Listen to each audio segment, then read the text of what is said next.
always say that they trying to divide and conquer right when we need to be united the most. And I seen America united the most, all races, is when 9/11 happened. We were all unified, like everybody flying flags and hugging each other. And that's what it needs to be right now. Now we got the pandemic that's knocking people down. We got these conspiracy and media driven, you know what I mean, situations that's dividing us. We're human. We all, like, if I was, Lord forbid, but if I ever was to need a kidney, I can't get it from a dog. I can't get it from a lion. I can't get it from a bear. I have to get it from a human. We're all the same in the inside, period. We're not beasts. We're not birds. We're human, period. That's it. So once we realize that we are the same, that we need each other to survive in this shit, because they are taking us out and they are going to leave nothing but the rich, nothing but the bloodlines, nothing but the people. That's why this corona shit, we could go to work. We could go to work just like the workers that's what they call the people that go to the hospital, essential workers, whatever. Yeah. 7-Eleven is open. 7-Eleven is open. The gas station, that's not, come on. So we all could really go to work, but they trying to drain the economy. They trying to break us to where we need the government. We got to rely on them and follow their protocols. If you don't get the vaccination, you're not going to get your stimulus check. You know, if you don't get the vaccination, kid not going back to school when it open back up.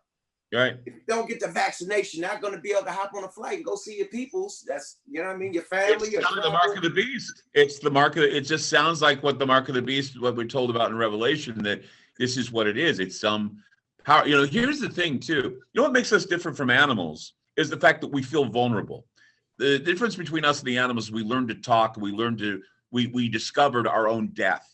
We realized, oh, we're going to die someday. That's what makes us different from the animals, because I don't think animals really sense death. They sense harm, but I don't think they think about dying. They just think about harm and they think about sickness. But humans, on the other hand, we think about death, and we think about human frailty. We think about human fragility. What they're doing to us now is they're programming us not to have human fragility or human frailty. They're telling us that it doesn't matter. It doesn't matter that you're hurting people's feelings or that you're hurting your fellow man. You have to do this because it's in order for you to survive and let the other guy die. This is what they're teaching us. They're programming us into thinking that one group is better than the other group, one group's more intellectual than the other group. And, you know, the more we, I think, talk with one another and get to know one another, I think the more we realize we're all in the same boat together. We're all pretty much on this sinking ship, or you could say we're on this spaceship that we're traveling through space at, you know, all of this great speed, and everybody's fighting for the steering wheel of this big blue ball we call spaceship Earth. So we're like on the Starship Enterprise, and we're trying to figure out who the captain of the ship is, and in the meantime, we're fighting amongst each other. It's not right, and I think that more people need to speak up and say, look, we have our differences, but it's not worth the trouble of treating everybody badly. And that's what I talk about is the empathy gap. We need to have more empathy for people of all colors, races, creeds, everything. But people, it's hard to get people to do that. It's hard to get people to come together on something, unless there's a tragedy, as you say. A tragedy needs to be had before we start caring about one another in a human way. Exactly. You know, and with that being said, there's been a push to eliminate the decimation of information to people. You know, shows like Ground Zero, you know, even stuff like this. Like, I'm pretty sure we go get 1 million flags for this video, but I don't care because this is information that needs to be heard. I was listening to one of your episodes one time on Ground Zero where you said you pretty much had an encounter with the proverbial men in black, where they tapped you in with something and you went fairly sick. Can we talk about that? Yeah, it was what had happened is we were having a seminar with a guy by the name of Anthony Patch, who had a lot to talk about with regard to D-Wave computers and their ability to mimic human intellectualism, which is basically the idea that they could be part of the singularity. And they came in and they told, apparently, one of them, I mean, they weren't even, they weren't dressed like men in black, actually. They were wearing Hawaiian shirts, and they were looking pretty, you know, like they didn't stick, they stuck out in the crowd, because usually that's what men in black do. They either look bizarre or whatever, but everybody was like dressed nicely and contemporary. These guys had Hawaiian shirts on, they had sunglasses on, they had these weird tans, they had black hair, and they came in and they were talking with Anthony. And Anthony took me aside and he said, those guys told me that I better shut up or they'll do something to me. I said, oh, I shook hands with those guys. And, and I thought they were cool. I didn't know what they were. I found myself after that seminar at a Fred Meyer supermarket, passed out because I had lost a lot of blood. Somewhere they took, I apparently was anemic. And I'd never had anemia before in my life. They found that I was anemic. I had anemia, and that's why they found me in the Fred Meyer, passed out. I went and I was buying, of all things, flavor ice. I wanted to buy one of those flavor ices to suck on. And so I was sitting there passed out on the floor with a flavor ice. And they took me to the hospital and found that I had been apparently some blood or blood platelets were taken out of my body. So whatever these guys were, whatever they did, when I shook hands with them, they were doing an exchange with me where they were taking blood out of me, or they were taking something, my life force out of me, and it almost killed me. Just from the shake of a hand? Yeah, just from the shake of a hand. That's almost like an alien technology type of thing. So whoever these people were, they meant business. Well, yeah, I mean, and that's the thing. It was so unassuming, because Anthony said, well, these guys told him to back the hell off, or they were going to come back and harm him. And I said, well, those are the guys I shook hands with, and I ended up in the hospital. I ended up, I spent a couple days in the hospital because they didn't know why I was anemic. They couldn't find a place where I was internally bleeding or anything. They just said that you lost a lot of blood. You lost a lot of blood platelets, and your iron stores are gone. So whatever they did, man, they zapped the energy out of me, and I don't know. I just can't explain that. I mean, I can't go into detail or say some outrageous thing. Only that it's rather coincidental that these men told Anthony to back off, and then they shook my hand, and I wound up in the hospital. Yeah, because you hear these stories, and I've learned so much. For all you people out there, make sure you go to Ground Zero Radio and subscribe. Tell everyone on your shows, because I know you have 1,000,001 things going on. Tell people how to tap in. We're not by any means forward this interview. I just wanted to make sure these people subscribe to your platform. Yeah, we, in fact, it was back in April. We worked with you, of course, and we wanted to bring our show to a different market, to a different group of individuals. We wanted to touch the urban market, which I thought, we have a lot of fans out there that we needed to reach, and we did so through you. But we also saw the writing on the wall with regard to censorship. And we had a feeling that before the election or just after the election, there would be a blackout on Facebook, a blackout on Twitter, and everybody was running to Parler and they were running these other things. But I said, why don't we have our own digital playground where we can create our own place where people can go listen to my shows, and we can have study groups, and we can have get-togethers with people and have other people featured who want to have a safe place to go, who are afraid that they're going to get censored. So we came up with something called Aftermath.media. And the reason why we called it Aftermath is because in the aftermath of everything that goes down, we will have a network called Aftermath. So Aftermath.media, we moved all of our stuff off SoundCloud, which, by the way, they were coming after us because we had like 40,000 to 50,000 downloads a week, and they were mad at us. They were saying, you guys are taking all of our bandwidth, and we're going to start charging you.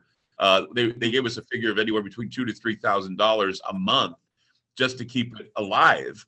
And I said, I can't afford that, because, I mean, we were going through some changes. I was independent, and our network was not paying us a salary, was not paying us anything. So I couldn't pay out of my pocket anymore. A lot of things that I was doing, I was paying out of my pocket so the listeners could hear it. And so I said, well, we're going to have to move everything to a paywall. And I said, I don't want to nickel and dime the audience. So we kept everything at about $5 to listen to the shows, $10 if you want to be a part of a library. And I thought a library would be something where if you're going to put your money into us, we want to give you something back. And so we have a library, we have books, and we have videos. We now have study groups for people that want to go in and know more about people other than me, like Bill Cooper, who wrote Behold a Pale Horse, or Tracy Twyman, who wrote a lot of occult books, who worked with me on my show, who ended up dying. She was found in her garage hanged. We wonder if she was murdered because she was trying to expose the pedophile rings in the country. And she ended up dying. It was really sad that it happened. We lost her. I think it's been now 2 years. And so we finally were able to put together a study group. So the whole Ground Zero Aftermath.media uh, hookup is for shows, is for we have Emmett Gates actually with Hader Razzi. He's on our network too. I just had him on during Martin Luther King Day. We were talking about the situation with race and problems in the country with that, talking about the empathy gap and how we could better work with each other if we had a little bit of empathy for what's going on. I was saying, you have all these white kids marching for Black Lives Matter, but not one goddamn one of them is going to go into a black community and do service projects. I said, it'd be great if we could do that, because I live, I've lived pretty much in neighborhoods that are, that are ethnic and have a lot of different colors, if you will. And I've had to deal with people who give lip service to all this. And I say to them, look, if you really care about the community for all colors and all people, you're going to get involved with service projects. You're going to get involved with helping people out and being a good friend and a good neighbor. And I think we need to work on that in our community. And that's why we have Emmett involved, because he's an amazing guy. And hopefully we'll get more people involved, maybe have this counter ideas being done, so we're all together and on one page rather than fighting amongst each other. Well, this is definitely the first of many things that we're going to be doing for you on this platform, the Digital Soapbox platform, because we definitely, like Yuck said, we want to have all of this information being able to be shared with our community, because this is the real information. Because what I'm finding is that you can't depend on the regular mediums anymore to get real information. No. If not biased information. It's an ideological war we're in the middle of right now, and a lot of the biased information seems to be coming out. But I mean, you want to be inclusive. And another thing too is I'm finding that a lot of people have a hard time with political neutrality. And when you call out the bad stuff in each political party, people get pissed off about it. They don't like it. We got to stop being sycophants to these external saviors, because they're not going to do anything for us. I mean, Emmett made Mr. Gates made a great comment. He said, if you're still marching for the same rights your grandma and grandpa were marching for back in the 60s, the government has not taken care of you. That includes Black Lives Matter, that includes Antifa, that includes all of these groups that are still marching saying, we want rights, we want rights. You're not going to get them from your government. You have to get them from yourself. You have to be able to work with people that give a shit about whether or not people live or die, that you look at them and you look at them as brothers and sisters and you love them, genuinely love and care about human beings. And that's the important thing. Let me land on that. I'm glad you said that, because I see people in the chat room on some dumb shit talking about, tell them to give us our reparations. Tell them do this. Like, yo, this is like a school. We're giving you knowledge. We're talking about alien existence. We're talking about history. You know what I mean? We're talking about the government. We're not here to divide and conquer. Like, this is not a fucking government debate like he's with Trump or he's with Biden. This is not that show, bro. Period. They like, oh, ask them for this, ask them for that. Oh, whoa. We 400 years of slavery. Like, what, man, get the fuck out of here, man. We ain't gonna never. We know that. And just like he said, motherfuckers been marching since our grandparents and ain't shit happened. So let's unite. You know what I mean? See, the thing about history is really make some shit happen, man. With all of us together, right, it's like Black Lives Matter marches have everybody. It's not just black people. It's mainly other races. There's more other races than black people. And I think a lot of people need to realize too, when you're dealing with, all of this race division, half the time the ones bitching about race division are uppity white people who don't have a clue of what it's like to be a black man, who haven't got a clue of what it's like to basically be afraid to be yourself. And I think that's a problem. That's why I say the empathy gap is obvious. I mean, people need to understand that, white guy like me will never understand what it's like to be a black American. They will never understand it, and they got to quit pretending like they do. We got to be empathy. We got to have empathy for them, empathy for people in general, and understand that we all come from backgrounds that need to be understood. And everybody has a story. Everybody has that story where they've rebuilt their lives, or everybody has a story where they need to be reached out to. We need to connect. It's the connection we need. It's the love that we need. It's the understanding that we need, and we don't need to feel uncomfortable having differences. That's nonsense. And then I gotta get on my own race for a minute, because we quick to like point the finger at everybody else, but we steadily killing ourselves. Like, I come from a neighborhood that we wiped our own self out. Like, we was the most toughest motherfuckers in Oakland. Nobody could fuck with us. But when it came to us getting killed, it was our own people, our own homeboy. My homeboy like shot me. One of my homies I grew up with since I was little, he shot me.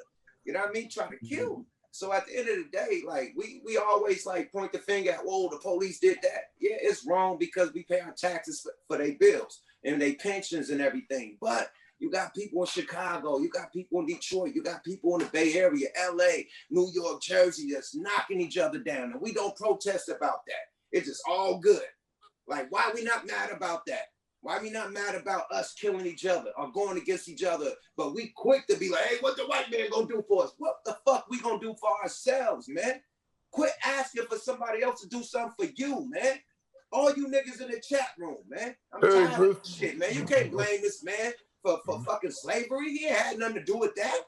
Like, the nerve of these motherfuckers in the chat room. But, man, go, give us that game, man. I didn't want to throw us off. But black people, you know, and that's the thing, is that from the very beginning, we've had alien infiltration, meaning what does an alien do? It finds its host, it takes it over, and it kills it.